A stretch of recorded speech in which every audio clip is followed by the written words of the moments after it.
ह्या 35% जी इतर गुंतवणुकीची साधनं आहे त्यामध्ये गोल्ड आणि सिल्वर ETFचा देखील समावेश केलेला आहे. बेसिकली सर्व ॲसेटचं कोरिलेशन त्या एकमेकांशी कशा बिहेव करतात याच्यावरून पोर्टफोलिओचे रिटर्न आणि रिस्क ऑप्टिमाइज होऊ शकतात. आता जर इक्विटी फंडांमध्ये गोल्ड हे येणार असेल तर मग वेगळे गोल्ड किंवा सिल्वर ETF मध्ये गुंतवणूक करायची का थांबवायची का काय करायचं नेमकं? गेल्या 1-1.5 वर्षामध्ये सोन्याने प्रचंड परतावा दिला, वेळेस निफ्टी फ्लॅट राहिला होता. तुमच्या पोर्टफोलिओत 5% घेतले जातील, 10 घेतले जातील का 35 घेतले जातील हे तुम्हाला माहित नाही. आता जर का मला गोल्डही खाली जाताना दिसतंय आणि इक्विटीही खाली जाताना दिसतंय तर कदाचित as a equity fund manager मी गोल्ड सिल्वरला ॲलोकेट करण्यापेक्षा कॅश कॉल म्हणजे लिक्विड फंडामध्ये गुंतवणूक करेन. मला जर का सेपरेट एक्सपोजर हवा असेल, जे ॲसेट ॲलोकेशन फर्म हवा असेल तर सेपरेट गोल्ड सिल्वर ETF मध्ये गुंतवणूक करण्याव्यतिरिक्त पर्याय नाही. आता हा जर का ट्रेंड मी बघितला तर गोल्ड सिल्वरमध्ये ते फारसं ॲग्रेसिव्हली ॲलोकेशन करतील असं आत्ता तरी वाटत नाही. 5% किंवा 10% एवढा जरी इन्फ्लो धरला तरी 35 ते 40 हजार कोटीचा गोल्ड सिल्वर ETFला फ्लो येऊ शकतो.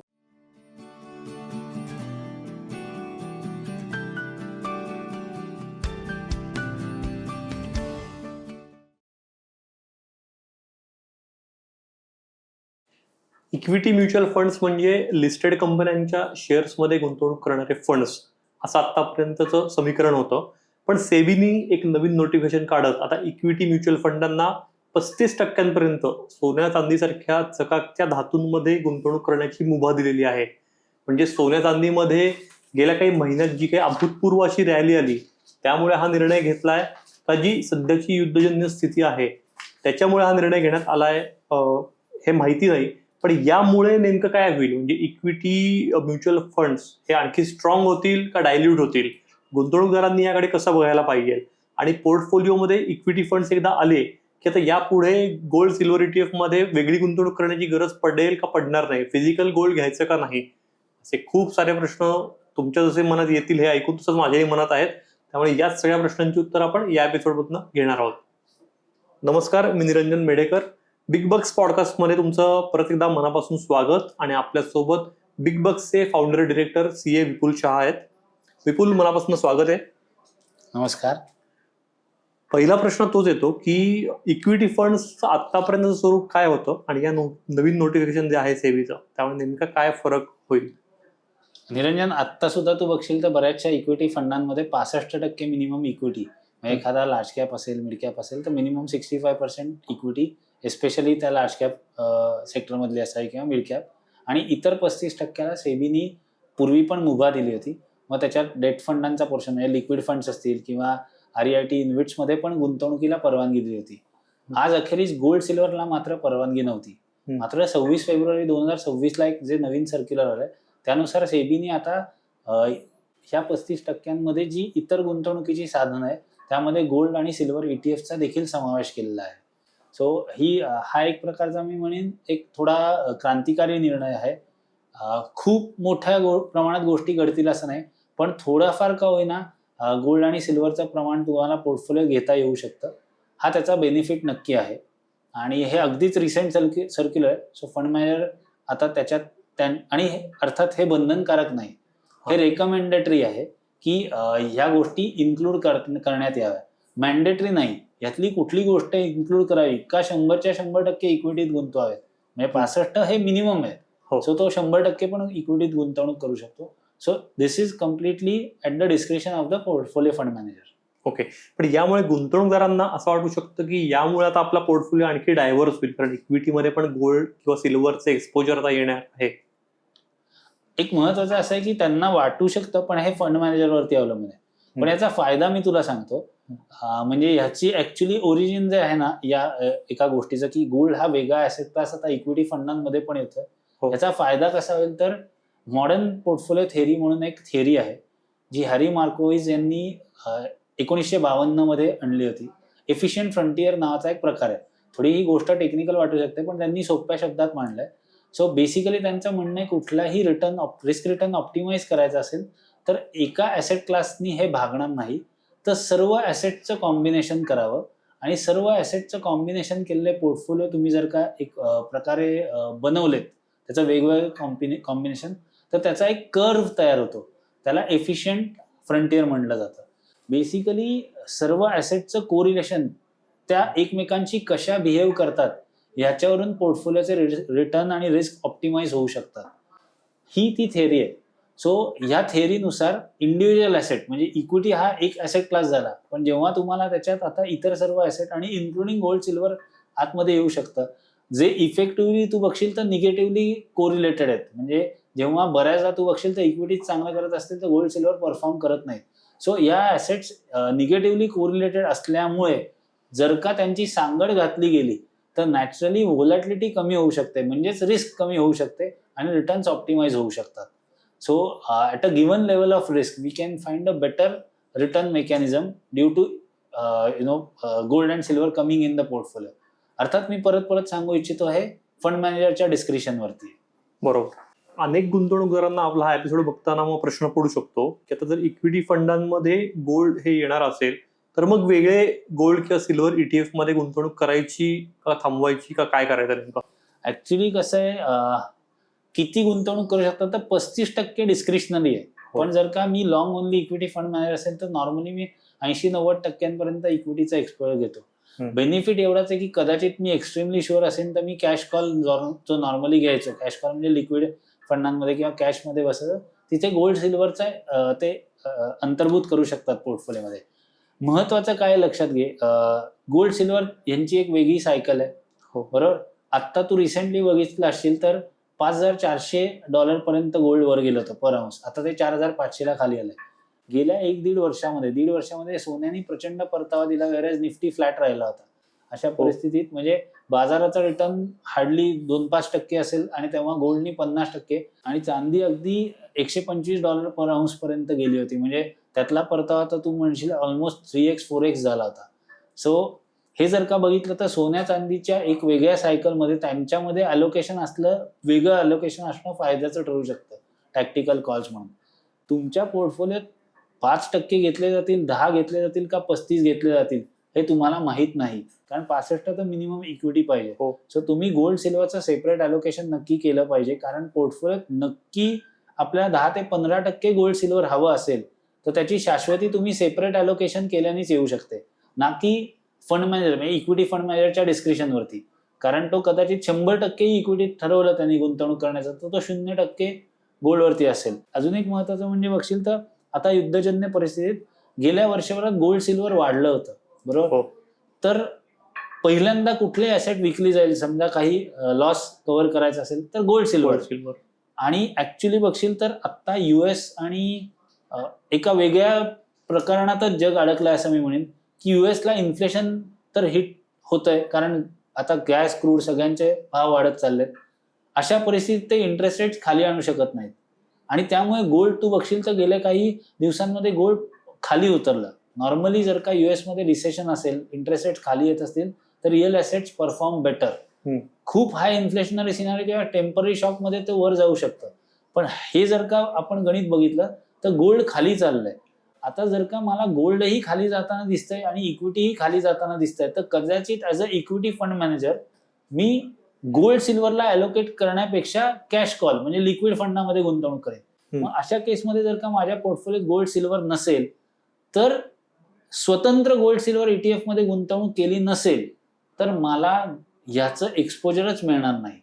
त्यामुळे मला जर का सेपरेट एक्सपोजर हवं असेल, जे ॲसेट अलोकेशन फर्म हवं असेल तर सेपरेट गोल्ड सिल्वर ETF मध्ये गुंतवणूक करण्याव्यतिरिक्त पर्याय नाही. 35% हा लिव्ह आहे, 0 to 35% हा लिव्ह आहे, कंपल्शन नाही. आता तू इतके वर्ष म्युच्युअल फंड इंडस्ट्री इतके जवळनं बघतोयस, ते युजली टिपिकली फंड मॅनेजर्सचं बिहेवियर म्हणण्यापेक्षा त्यांची विचार करण्याची पद्धत काय आहे? जरी हे नोटिफिकेशन आलं असेल, तो म्हणलास हे ऑप्शनल आहे 35%, तर काय नेमका त्यांचा होरा कसा असेल इक्विटी फंड्स मॅनेजर्सचा? एक तर सगळ्यात महत्वाचं SIF आता बाजारात आलेत, स्पेशलाइज इन्व्हेस्टमेंट फंड. त्यापूर्वी mutual funds were considered as long only funds और लॉंग ओनली स्ट्रॅटेजीज, म्हणजे ते फक्त गुंतवणूक करणार. अशा केसमध्ये त्यांचा कॅश कॉल घेणं हे कधीच त्यांचं थॉट प्रोसेस नसायची. मार्केटमध्ये हे कायम म्हटलं जातं की bulls make money in the market, bears also make money in the market. म्हणजे तुम्ही शॉर्ट करून सुद्धा कमवू शकता. अर्थात म्युच्युअल फंडामध्ये म्युच्युअल फंड्स मध्ये शॉर्टिंग अलाउड नाही, SIF ला आता अलाउड आहे. आणि third is pigs get slaughtered in the market. Pigs are the people who are waiting on the sidelines. Fund managers are normally as investors आणि ते normally पूर्ण गुंतवणूक करतात. सो आतापर्यंत माझा अनुभव असा आहे की 90 ते 95% दे आर ऑलवेज इन्व्हेस्टेड. 5 ते 10% म्हणजे 5% बुल मार्केटमध्ये सुद्धा ते 4-5% लिक्विडवर असतात, कारण रिडम्पशन प्रेशर्स आली किंवा ऑपॉर्च्युनिटीसाठी थोडाफार लिवेप आहे. बेअर मार्केटमध्ये ती 10% कॅश वाढते. याला काही अपवाद आहेत, जसं पराग पारिखचा जो फ्लॅगशिप फंड आहे PPFS, पराग पारिख म्युच्युअल फंडाचा, त्यांच्यामध्ये 20% त्यांनी कॅश वाढवली होती. I think Rajeev Thakkar sir is one of the rare fund manager जे कॅश खूप चांगल्या प्रकारे हँडल करतात. पण अपार्ट फ्रॉम दॅट अजून मी 1-2 ऍक्टिव्ह फंड मॅनेजर्सना कॅश कॉल्स घेताना बघितलेत. पण इंडस्ट्रीमधले 90 ते 95% फंड मॅनेजर्स हे फुल्ली इन्व्हेस्टेड असतात. आता हा जर का ट्रेंड मी बघितला तर गोल्ड सिल्वरमध्ये ते फारसं अग्रेसिव्हली अलोकेशन करतील असं आत्ता तरी वाटत नाही. त्यामुळे ते 5-10% राहील. अगदीच एखादा अग्रेसिव्ह फंड मॅनेजर मंदीच्या काळात गोल्ड सिल्वरचं प्रपोर्शन वाढवेल. फ्लेक्झिबिलिटी आहे पण कंपल्शन नाही आहे. मी पुन्हा पुन्हा हायलाइट करतो, कारण गुंतवणूकदारांना वाटेल की आता माझ्या पोर्टफोलिओत हमखास गोल्ड सिल्वर आलं, तर अशी परिस्थिती नाही. म्हणूनच गोल्ड सिल्वर ETF सेपरेटली घ्यावे. राईट. थोडक्यात जो मी इंट्रोमध्ये मुद्दा म्हणलो की इक्विटी गोल्ड सिल्वरचं हे आल्यामुळे डायल्यूट होतील. डायल्यूट हा कदाचित चुकीचा शब्द आहे, पण त्याचं प्रपोर्शन येईल हे गृहीतक धरणं चुकीचं आहे. कारण आधीपासूनच तू जसं म्हणतोयस की 65% इक्विटी आणि वरच्या 35% बाकी इन्स्ट्रुमेंट्स मध्ये ते इन्व्हेस्ट करू शकायचे. त्यात फक्त आता गोल्ड आणि सिल्वर हे ऍड झालेलं आहे. एवढाच या नोटिफिकेशनचा अर्थ आहे. एवढाच अर्थ आहे. पण आता याची एक दुसरी बाजू लक्षात घे. एखाद्या फंड मॅनेजरला व्होलॅटिलिटी कमी करायची. मी तुला आता सांगितलं की gold silver are negatively correlated with equity. So naturally जर का पोर्टफोलिओची व्होलॅटिलिटी कमी करण्यासाठी याचा फायदा होऊ शकतो. त्यामुळे 5-10% अलोकेशन मात्र नक्की असू शकतं असं मला वाटायला लागलंय. त्याचं रिझन सांगतो की त्यांनी पोर्टफोलिओची व्होलॅटिलिटी कमी होईल, पर्यायाने रिटर्न्स पण कमी होतील. पण जर का मी हे SIF मध्ये पण मी लोकांना सांगितलंय, स्पेशलाइज इन्व्हेस्टमेंट फंडांच्या केसमध्ये देखील, की तुम्ही जर का बघितलं तर एखादा गुंतवणूकदार आहे त्याला ऍव्हरेज रिटर्न्स 10% आणि मिनिमम 4 आणि मॅक्सिमम 16 अशी एक व्होलॅटिलिटी दिली, म्हणजे 6% वर 6% डाऊन, आणि दुसऱ्या एखाद्या इन्व्हेस्टरला 8% रिटर्न आणि मिनिमम 6 आणि मॅक्सिमम 10 असा एक बँड दिला, तर एखादा इन्व्हेस्टर तो 8% वाला बँड सुद्धा सिलेक्ट करू शकेल, कारण त्याच्यात तुलनात्मक दृष्ट्या व्होलॅटिलिटी कमी आहे. म्हणजे 8 चे 6च होऊ शकतात. बऱ्याच अग्रेसिव्ह फंडामध्ये 10 चे 4 काय अगदी निगेटिव्ह पण होत असतील, पण एक बँड डिफाईन करायचा म्हणून मी सांगतोय 10% ऐवजी मिनिमम 4 पण जाऊ शकतात. ही व्होलॅटिलिटी एखादा रिस्क अव्हर्स इन्व्हेस्टर पचवू शकणार नाही. सो गोल्ड सिल्वर आल्यामुळे फंड मॅनेजरला जर का त्याच्या पोर्टफोलिओचा रिटर्न हा रिस्क ऍडजस्टेड बेसिसवर थोडा बेटर करायचा असेल, रिस्क ऍडजस्टेड बेसिसवर, ऍब्सोल्यूट टर्म्स मध्ये नाही, higher the risk higher the return, म्हणजे तुम्ही 100% इक्विटीत असाल तर बुल मार्केटमध्ये that fund will deliver much better return compared to a static allocation fund जो म्हणेल की 90% मी इक्विटीमध्ये आणि 10% गोल्ड सिल्वर, कारण त्या काळात गोल्ड सिल्वर परफॉर्म नाही करणार. सो आणि इनफॅक्ट कदाचित उलटाही होईल. असं नाही की नुसतं वर कमी वर जाईल, तर कदाचित निगेटिव्ह रिटर्न देईल. पण हे जर का बघितलंस तर गोल्ड सिल्वरच्या थोड्याफार प्रपोर्शनमुळे रिटर्न्स जर का एक प्रकारची व्होलॅटिलिटी कमी होऊन मिळत असतील, तर गुंतवणूकदार तिकडे कन्स्ट्रक्टिव्हली किंवा पॉझिटिव्हली बघू शकेल. हाच प्रकार SIF मध्ये दिसतोय की डेरिव्हेटिव्हच्या माध्यमातून येणारी व्होलॅटिलिटी कमी करण्याचा एक प्रयत्न आहे, जो काही अंशी हायब्रिड SIF फंडांमध्ये चांगल्या अर्थाने दिसतोय. तसाच इक्विटी फंडांमध्ये गोल्ड सिल्वरच्या अंतर्भावामुळे होण्याचे चान्सेस मला दिसत आहेत. त्यामुळे 5-10% गोल्ड सिल्वर तिथून येऊ शकेल असं नक्की वाटतंय. आणि फंड मॅनेजर्सचा आजवरचा अनुभव बघता एखाद्या नवीन गोष्टींचा तुलनात्मक दृष्ट्या अभ्यास करून ते त्याचा नक्की बेनिफिट घेतात. आता याचा एक दुसरा छोटासा ऍडव्हान्टेज आहे, यासाठीच गुंतवणूक करावी असं नाही, पण जेव्हा मी गोल्ड सिल्वर घेतो सेपरेटली 10-15% आणि मी ऍसेटमध्ये एक 85% माझा समजा इक्विटी आहे, तर मला स्वतःला जेव्हा टॅक्टिकल अलोकेशन करायचं असेल किंवा रिबॅलन्सिंग करायचं असेल, तेव्हा समजा गोल्ड सिल्वर वाढलं तर मला ते विकायला लागेल आणि मग फंड इक्विटीमध्ये अलोकेट करायला लागेल. या केसमध्ये टॅक्सेशनचा कॉन्सिक्वेन्सेस, व्हेअरएज मी जेव्हा फंडाच्या लेवलला गोल्ड सिल्वर ETF घेतोय आणि इक्विटी करतोय फंडामध्येच, हो. तर तेव्हा विदिन फंड जी काही ट्रान्झॅक्शन होणार आहेत त्याला टॅक्स लागणार नाही. सो हा बेनिफिट एक छोटासा का होईना तो देखील गुंतवणूकदारांना फायद्याचा होऊ शकतो की फंडामध्ये घेतलेल्या ऍक्शन्सवरती कुठलाही टॅक्स लागणार नाही. व्हेअरएज मी जर का सेपरेटली ऍसेट अलोकेशन केलं आणि रिबॅलन्सिंग करायला गेलो तर टॅक्स कॉन्सिक्वेन्सेस आहेत. तुला काय वाटतं की सेबीचा नेमका थॉट काय असू शकतो या नोटिफिकेशन मागे, गोल्ड सिल्वर ऍड करण्यामागे? म्हणजे गेल्या 6-8 महिने दिवाळीपासून किंवा त्याच्या आधीपासूनची जी रॅली आली ते कारण असू शकतं का? सेबीलाही कुठेतरी वाटते की इक्विटीमध्ये लोकांनी इन्व्हेस्ट करावं आणि म्हणून पण त्यांना एक गोल्ड सिल्वरचा पण एक्सपोजर देण्याची एक ही आहे. रेग्युलेटर खरं तर खूप फॉरवर्ड थिंकिंग करणार आहे. जर का त्यांनी आतापर्यंत इतर सर्व ऍसेट क्लासना 65% व्यतिरिक्तच्या 35% एक प्रकारची मुभा दिली होती गुंतवणूक करण्यासाठी, तर गोल्ड सिल्वरच राहिलं होतं. तर ते सेबीने आज अंतर्भूत केलेलं आहे असं मी म्हणेन. याच्यात काहीतरी वेगळं नाविन्याने घडावं यापेक्षा एक फ्लेक्झिबिलिटी फंड मॅनेजरला मिळावी हा नक्की थॉट प्रोसेस दिसतोय. एक मी म्हणेन की फॉरवर्ड थिंकिंग स्टेप आहे, पण त्याच्यात सेबीनी परत डिस्क्रिप्शन दिल्यामुळे सेबी असंही म्हणत नाही किंवा डिक्टेट करत नाही की ऍसेट अलोकेशन काय असावं. It is best left at the description of the fund manager. हा इथे नक्की मला एक मी म्हणेन की विचार दिसतोय आणि सेबी कंटिन्युअसली इव्हॉल्व्ह करत आहे. 2018 साली फंडांचं कॅटेगरायझेशन आलं तेव्हापासून सेबी कंटिन्युअस विचार करत आहे किंवा आता पण काही नवीन तू ऐकलं असेल लाईफ सायकल फंड किंवा अशा काही थीम्स येऊ घेतल्यात. सोल्युशन ओरिएंटेड फंड्स पूर्वी पण होते. सो याच्यात काही मला ओव्हरलॅप्स दिसत आहेत, त्याच्यावर आपण डिटेलमध्ये नंतर चर्चा करू. पण सेबी विचार करते, पण याच्यात कुठेतरी एखादा पाथ ब्रेकिंग इनिशिएटिव्ह घ्यावं यापेक्षा सर्व प्रकारची फ्लेक्झिबिलिटी फंड मॅनेजरला मिळावी हा विचार नक्की आहे. या नवीन नोटिफिकेशनमुळे येत्या काळात मल्टी ऍसेट इन्व्हेस्टिंग किंवा हायब्रिड इन्व्हेस्टिंग या ज्या काही कॉन्सेप्ट अलीकडे आलेल्या आहेत त्या आणखी लोकप्रिय होतील असं वाटतं तुला? ऍक्च्युली तू बघशील तर मल्टी ॲसेट किंवा हायब्रिड इन्व्हेस्टिंग फायद्याचं किंवा हायब्रिड तर आधीपासून होतं डेट इक्विटीमध्ये, पण मल्टी ॲसेट पॉप्युलर का झालंय तर यापूर्वीही हे माहिती होतं लोकांना की गोल्ड आणि सिल्वर घेतलं तर मंदीमध्ये कदाचित गोल्ड सिल्वर चांगलं करेल आणि शेअर्स खराब करतील. हे फंड मॅनेजर्सना माहित नव्हतं का? तर माहिती होतं, पण तसं प्रॉडक्ट इंडस्ट्रीमध्ये अस्तित्वात नव्हतं, त्याचा बेनिफिट कळला नव्हता, त्याचं टॅक्सेशनवरती पण कॉमेंट्स नव्हत्या, सुटेबिलिटी नव्हती. सेबीनी तसा प्रॉडक्ट आणण्याचं एक प्रकारची इकोसिस्टीम क्रिएट केली नव्हती. ज्या क्षणी सेबीनी ती केली आणि सुदैवाने त्याच क्षणी तुला आठवत असेल तर रशिया युक्रेन वॉर आणि त्याच्यानंतर हळूहळू गोल्ड प्राइसेस वाढत जाणं, कारण सेंट्रल बँकर स्टार्टेड अक्युम्युलेटिंग इट. युद्धाच्या स्थिती कंटिन्युअस दिसायला लागल्या, परस्पर अविश्वास, त्यातून गोल्ड सिल्वरनी चांगले रिटर्न दिले आणि मग सडनली मल्टी ॲसेट फंडाला सुगीचे दिवस आले असं मी म्हणेन.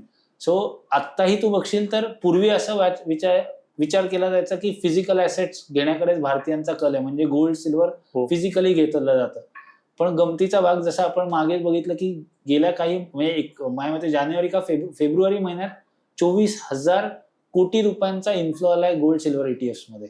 सो अर्थात हा रिटर्न बघून आलाय आणि आता तो बघितलास गोल्ड 5,400 पार $4,500 पर आउन्सला आला.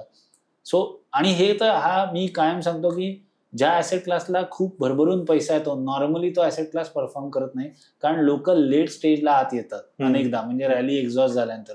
याचा अर्थ मी असं म्हणत नाही की गोल्ड इथून पुढे चालणार नाही, मी गोल्डवरती बुलिश आहे, बट इन्व्हेस्टरची एक टिपिकल सायकोलॉजी आपण बघतो. सो इंडियन इन्व्हेस्टर म्हणजे भारतीय गुंतवणूकदार ऑलरेडी या गोष्टींकडे बघतोय की डिजिटल गोल्ड घेतलं जावं. जेव्हा 24,000 कोटी रुपयांचा ETF मध्ये फ्लो आलाय याचाच अर्थ भारतीय फिजिकल गोल्ड पेक्षा डिजिटल गोल्ड म्हणजे ऑनलाईन स्वरूपात सुद्धा होल्ड करण्यासाठी उत्सुक आहेत. आणि मग जवळपास आज जी इंडस्ट्री आहे, आज आपण हे इक्विटी फंडांची चर्चा करतोय, इंडस्ट्रीची साईज 82 लाख कोटी रुपयांची आहे. 82 लाख कोटींपैकी जवळपास 36 लाख कोटी हे इक्विटी फंडांमध्ये. आता विचार कर, 36 लाख कोटींच्या 5% किंवा 10% एवढा जरी इन्फ्लो धरला तरी 35 ते 40,000 कोटीचा गोल्ड सिल्वर ETFला फ्लो येऊ शकतो. आणि एक प्रकारे असं म्हणू शकतोस की एक स्टेबल डिजिटल फॉर्मॅटमध्ये गोल्ड सिल्वर पण बाय केलं जाऊ शकेल इथून पुढे, कारण तुम्ही फंडामध्ये ते अलोकेशन केलं तर SIPच्या माध्यमातून देखील थोडंफार गोल्ड सिल्वर बाईंग होत राहील. असा एक वेगळ्याच प्रकारचा तुला गुंतवणुकीचा पॅटर्न इथून पुढे नक्की दिसेल. खूप क्रांतिकारी निर्णय नाही, परंतु मी नक्की सांगेन की व्होलॅटिलिटी कमी होऊन पर्यायाने रिटर्न्स पण कमी राहणार, पण रिस्क ऍडजस्टेड थोडे बेटर रिटर्न्स गुंतवणूकदारांना यातून मिळू शकतील असं वाटतंय. जो तू मुद्दा म्हणलास की ही सायकोलॉजी आता भारतीय इन्व्हेस्टरशी आणखी बदलेल असं वाटतंय की फिजिकल गोल्ड पेक्षा डिजिटल गोल्डचे एवढे सगळे पर्याय, हा नवीन आणखी एक पर्याय, त्यामुळे आता लोक डिजिटल गोल्डकडे जास्ती येतील या पुढच्या वेळेला आणखी. हो, हे येतील असं मी म्हणेन. याला एक मी म्हणेन की ऐतिहासिक कंगोरा आहे. समजून घे की हजारो वर्ष आपल्या देशावरती काय किंवा जगात सगळीकडे आक्रमण होत राहिली, कारण कुठेतरी विस्तारवाद होत राहिला. पूर्वी असं होतं किंवा आजही तू असं बघशील तर अगदी रिसेंट एक्सपिरियन्स फाळणीचा होता किंवा त्याच्या आधीही तू बघशील तर जेव्हा परकीयांची आक्रमणं होत होती तेव्हा लोक त्यांची संपत्ती कशात होती तर सोनं नाण्यांमध्ये होती. ती सगळी तुला कुठेतरी जमिनीत पुरून ठेवलेत आणि मग लोक परागंदा झालेत. मग काही वर्षांनी परत येऊन ते त्यांचं धन ते वापरायचे जर का परत स्थायिक होण्याचा चान्स मिळाला तर. फाळणीच्या वेळेस सुद्धा लोक काय घेऊन येऊ शकली तर त्यांच्या जमीन जुमला पैसा अडका, बँकांमधला पैसा सगळं तिथेच सोडून त्यांना आहे ते गोल्ड सिल्वर घेऊन त्यांना भारतात यायला लागलं फाळणीनंतर दुर्दैवाने. सो हे आपल्या जीन्समध्ये की हजारो वर्ष परकीय आक्रमणं सहन केल्यामुळे काय घेऊन पटकन हलता येतं किंवा पुढे जाता येतं तर गोल्ड. त्यामुळे अर्ध्या रात्रीत नाही गोल्ड लिक्विड करता येतं आणि gold is the only real asset. त्याच्यामुळे ते फिजिकली होल्ड करण्याकडे एक प्रकारची मानसिकता आहे. आजच्या जगात जिथे आपल्याकडे युपीआय आहे, प्लास्टिक मनी म्हणजे क्रेडिट कार्ड्स आहेत, पूर्वी एटीएम होते आता तेही रिलेव्हंट राहिले नाही आहेत युपीआय आल्यापासून. नाही तर आपण एटीएम मधनं पैसे काढायचो, आज तुमच्या मोबाईलमध्ये युपीआय थ्रू पैसे तुम्ही ट्रान्सफर करू शकता. अशा काळात मग डिजिटल सर्व गोष्टी होत असतील तर कदाचित त्या फिजिकल गोष्टीचा मी म्हणेन की एक उपयोग जो दिसतो किंवा आपल्याला वाटतो तो कमी झालाय. म्हणजे नेक्स्ट जनरेशन किंवा आत्ताची जी आपण सोकॉल्ड जेन झी म्हणू ते सोन्याकडे तसं एक कन्झम्पशन म्हणून पण पॉझिटिव्हली बघत नाहीत. मग इन्व्हेस्टमेंट म्हणून बघितलं तरी मग ते फिजिकल जाऊन दुकानातनं आणून किंवा त्यातनं पैसा करणं एवढा वेळ आजकाल नाही. सगळ्यांना ॲट अ फिंगर टिप गोष्टी पाहिजेत. त्यामुळे डिजिटल गोल्डकडे गोष्टी म्हणजे फार फास्ट प्रमाणात मी म्हणेन की आपण तिकडे प्रवास करत चाललोय. अजून एक महत्वाचं बघशील तर कसं झालं, डिमॉनिटायझेशन झालं, त्याच्यानंतर कोविड झालं. या दोन्ही गोष्टींमुळे आपण फायनान्शियलायझेशन ऑफ सेव्हिंग्स आणि डिजिटायझेशन जे फायनान्शियल ट्रान्झॅक्शन्स आहे हे ऍक्सिलरेट झालं. तसंच तू बघशील तर आत्ताचं सुद्धा म्हणजे युद्धाची परिस्थिती म्हणजे हा या विषयाशी निगडीत नाही, सोने चांदीशी, पण एक सोपं गणित म्हणजे आत्ताची युद्धाची परिस्थिती बघता कदाचित आपण अल्टरनेटिव्ह रिसोर्सेसकडे फास्ट ओढले जाऊ. तर हे जे बदल घडताना दिसत आहेत त्या अनुषंगानेच मला दिसतंय की इक्विटी फंडांमधला हा गोल्डचा जो सपोर्ट सेबी देते की एक प्रकारची गुंतवणुकीची संधी उपलब्ध करून देते. गोल्ड ETF मध्ये वाढता पैसा मी बघतोय. तर कदाचित physical holding of gold may reduce and digital holding of gold may increase. हे दिसतंय. Financialisation of gold will also happen असं वाटतंय की एक प्रकारे पटकन डिजिटल फॉर्मॅटमध्ये गोल्ड घेतलं जावं. येस. विपुल, एकच आता शेवटचा प्रश्न असा येतो की समजा एखाद्या फंड मॅनेजरनी इक्विटी फंडामध्ये सोन्या चांदीचं मोठं एक्सपोजर घेतलं तर त्याचा लॉंग टर्म रिटर्नवर किंवा रिस्क प्रोफाईलवर काय नेमका परिणाम दिसतोय तुला? आता तू मोठ्या प्रमाणावर प्रपोर्शन गुंतवणूक केली तर किती, तर 35% करू शकतात. म्हणजे 65 इक्विटी आणि 35 गोल्ड. माझं असं म्हणणं आहे की कदाचित ते 35% जाणार नाहीत, because then that becomes a kind of very aggressive strategy आणि तो अगदी मल्टी ॲसेट कडे झुकला जाईल. Kind of equity aggressive multi asset म्हणू आपण त्याला. सो आपण असं म्हणूयात की 5-10% ॲलोकेशन त्यांनी केलं आणि 90% तो इक्विटीत राहिला. तर एक हायपोथेटिकल सिच्युएशन घेऊ की मार्केट्स वर गेली तर 90% पोर्शनवरती मला इक्विटीचा रिटर्न मिळणार आहे. पूर्वी मला तो 100% मिळाला असता, मी पूर्ण इक्विटी गुंतवणूक केली असते. हा एक सिनारिओ. सो मी बुल मार्केटमध्ये तेवढा पार्टिसिपेट कदाचित करणार नाही. बेअर मार्केटची सिच्युएशन बघू. माझा 100 रुपयाचा इक्विटी जोरात पडला असता, व्हेरॅज इथे मी 90 इन्व्हेस्टेड आहे. सो तिथून माझी एक डाऊन साईड प्रोटेक्ट झाली. आणि दुसरा मी 10 रुपये मी गोल्ड सिल्वरमध्ये इन्व्हेस्टेड आहे, ते खाली जाण्याऐवजी वरती सरकले. तर बघशील तर डाऊन साईड माझी रिलेटिव्हली कमी असेल. सो माझी अपसाईडही कमी, डाऊन साईडही कमी, म्हणजे माझा रिस्क बँड किंवा व्होलॅटिलिटी जी आहे ती कमी होतीये. सो आणि निगेटिव्ह कोरिलेशन असल्याचा नॉर्मली जे मगाशी मी सुरुवातीला सांगितलं होतं, हॅरी मार्कोव्हिज यांचं जे एफिशियंट फ्रंटियर नावाचं जी ती लाईन आहे, कर्व आहे, किंवा ज्याला आपण मॉडर्न पोर्टफोलिओ थेअरी म्हणू, त्यानुसार जर का निगेटिव्हली कोरिलेटेड ॲसेट्स असतील तर त्यांचा पोर्टफोलिओ हा ऑप्टिमम रिटर्न देतो. सो रिस्क कमी होऊन रिटर्न्स ऑगमेंट होणार आहेत, वाढणार नाहीयेत, पण तुम्ही अपसाईडमध्ये बऱ्यापैकी पार्टिसिपेट करणार आहात आणि डाऊनसाईड मध्ये लिमिटेड पार्टिसिपेट करणार आहात. सो ह्या माध्यमातून काय होणार आहे, तर पोर्टफोलिओ रिटर्न्स थोडेसे कमी पण रिस्क थोडी जास्त कमी होईल. म्हणजे जास्त रिस्क न घेता मला जर का थोडेसे रिटर्न्स कमी मिळाले तर मला त्याचा फायदा मिळणार आहे. आणि इथे मी हे महत्वाचं अधोरेखित करू इच्छितो. मॉर्गन हाऊसेल सेम ॲज एव्हर पुस्तकात मी मागच्या पॉडकास्टमध्ये पण उल्लेख केला होता, investors do not need any accuracy. what they need is certainty. What they need is, or what they hate is uncertainty or volatility. So if they are hating volatility, if they want reduced volatility, this can offer you that thing. So जो fund manager gold सिल्वरचं योग्य proportion वापरू शकेल किंवा अगदी थोडं त्यांनी constant ठेवलं तरी सुद्धा तो योग्य प्रकारे रिस्क मिटिगेट करू शकेल आणि रिटर्न्स चांगल्या प्रकारे जनरेट करून देऊ शकेल. विपुल, आता आपण एक रॅपिड फायर करूया. म्हणजे क्विक क्वेश्चन्स जे मला आत्ता पडलेत हा सगळा एपिसोड बघून. पहिला प्रश्न विचारतो. विपुल, समजा तू इक्विटी म्युच्युअल फंडाचा एका मॅनेजर आहेस आणि हे नवीन नोटिफिकेशन तुला माहिती आहे की 35% तू गोल्ड घेऊ शकतोयस, तर तू काय करशील? 65% इक्विटी, 35% गोल्ड, हा एक सिनारिओ आहे. दुसरा असा आहे 65% इक्विटी, 10% गोल्ड, गोल्ड म्हणजे गोल्ड अँड सिल्वर, आणि तिसरा असा आहे की 100% इक्विटी. मी अग्रेसिव्ह इन्व्हेस्टर आहे. आत्ताची मार्केट सिच्युएशन बघता 100% इक्विटी. बरं.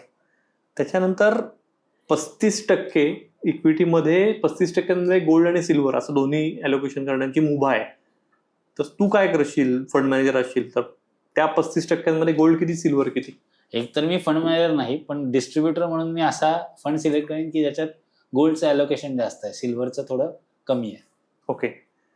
या नवीन हे जे काही रूल्स आहेत की आता इक्विटी फंडामध्ये गोल्ड आणि सिल्वर पण येऊ शकणार आहे, तर याच्यामुळे इन्व्हेस्टर आता फिजिकल गोल्ड घेणं बंद करेल? नाही, अजूनही सोन्याची झळाई एकतर इन्व्हेस्टर्समध्ये, लेडीज इन्व्हेस्टर्स या म्युच्युअल फंडापेक्षा गोल्ड, फिजिकल गोल्डकडे जास्त जातात. आणि त्यांचा घरातल्या स्त्रीचा, त्या शेवटी अर्थमंत्री आहेत, आपल्या देशाचा अर्थमंत्री पण कोण आहेत तुला माहिती आहे. तर त्यामुळे नक्कीच गोल्ड, फिजिकल गोल्डची डिमांड राहील. ओके. एक शेवटचाच प्रश्न की इक्विटीमध्ये गोल्ड आणि सिल्वर आल्यामुळे गोल्ड आणि सिल्वर ETF कडचा ओढा लोकांचा कमी होऊ शकेल? नाही, गोल्ड सिल्वर ETF कडे चांगलाच ओढा राहील. म्हणजे मल्टी ॲसेट ॲलोकेशन हे जे आपण म्हणतो, त्यात इक्विटीमध्ये जरी गोल्डचं एक्सपोजर आलं असलं नवीन नियमाप्रमाणे, तरी वेगळं प्रपोर्शन तुमच्या पोर्टफोलिओमध्ये गोल्ड आणि सिल्वरला ठेवणं आवश्यक आहे तुझ्यामध्ये? येस, ठेवायला पाहिजे. थँक्यू विपुल. म्हणजे हा विषय खूप रिसेंट आहे. नोटिफिकेशन तुम्हाला 26 फेब्रुवारीच आहे सेबीचं. त्यामुळे प्रत्यक्ष इक्विटी म्युच्युअल फंडाचे फंड मॅनेजर्स काय आता टॅक्टिकल कॉल घेतील ते या पुढच्या काळात बघणं इंटरेस्टिंग ठरेल.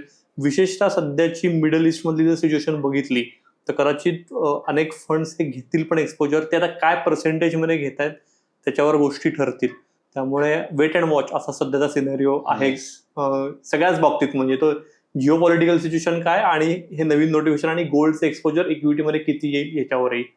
तुम्हालाही सगळ्यांना हा भाग कसा वाटला आम्हाला नक्की सांगा. काही शंका असतील, प्रश्न असतील, हक्काने विचारा. कमेंट्समध्ये तुम्ही प्रश्न विचारू शकता. त्याची पण उत्तर देण्यासाठी एक नवीन एपिसोड करण्याचा आमचा लवकरच प्रयत्न आहे, कारण अनेक कमेंट्स येत आहेत. त्यामुळे त्या सगळ्यालाही आम्ही नक्की रिस्पॉन्ड करू. भेटूया पुढच्या भागात.